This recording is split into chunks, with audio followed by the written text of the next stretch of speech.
Hi hello வணக்கம் and welcome to Aroma with Anu. Parotta series எப்போதாமா முடியும் அப்படின்னு கேட்ட உங்களுக்காக ஒரு அனௌன்ஸ்மெண்ட். பரோட்டா சீரீஸ் முடியறதுக்கு ரொம்ப நாள் ஆகும் மக்களே.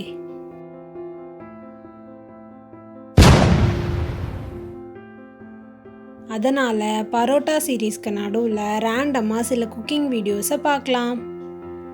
இந்த ரேண்டம் வீடியோஸில் உங்களுக்கு என்னென்ன ரெசிபீஸ்லாம் வேணும்னு நினைக்கிறீங்களோ அதை கீழே மறக்காமல் கமெண்ட் பண்ணிடுங்க. நம்ம அரோமா வித் அனு சேனலை சப்ஸ்கிரைப் பண்ண மறந்துடாதீங்க. ரேண்டம் வீடியோஸோட தொடக்கமாக ஒரு 4 அவிச்ச முட்டையை வச்சுட்டு ஈஸியாக எப்படி எக் ஃப்ரை செய்யலான்றதை பார்க்கலாம். அவிச்ச முட்டையை தோல் உரிச்சிட்டு அதை 2ஆக கத்தியை வச்சு இந்த மாதிரி கட் பண்ணிக்கோங்க. இதே மாதிரி எல்லா முட்டையும் கட் பண்ணி எடுத்துக்கோங்க. இப்போது ஒரு தட்டுலையோ ஒரு கிண்ணத்துலையோ 2 ஸ்பூன் மிளகாய்த்தூள்,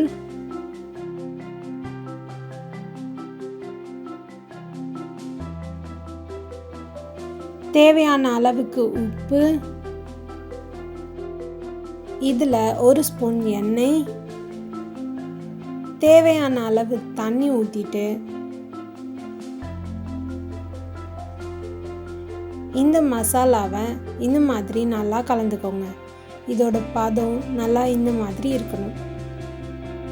அப்போதான் மசாலா முட்டையில் நல்லா ஒட்டும். நம்ம கட் பண்ணி வச்சிருக்கிற முட்டையில் இந்த மசாலாவை எல்லா சைடும் நல்லா படுற மாதிரி நல்லா அப்ளை பண்ணிக்கோங்க. இதே மாதிரி எல்லா முட்டைங்கள்லையும் மசாலாவை நல்லா அப்ளை பண்ணி ஒரு 5 நிமிஷத்துக்கு நல்லா ஊற விட்டுக்கோங்க. இப்போது ஒரு தோசைக்கல்லில் எண்ணெய் ஊற்றி நம்ம மசாலாவை ஊற வச்ச முட்டையை எடுத்து ஒன்று ஒன்றா இதில் ஆட் பண்ணுங்கள்.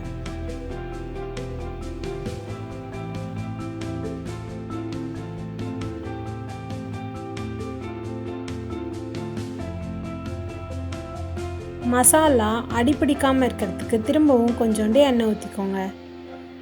ஒரு பக்கம் நல்லா வெந்த பிறகு முட்டையை திருப்பி போட்டுக்கோங்க.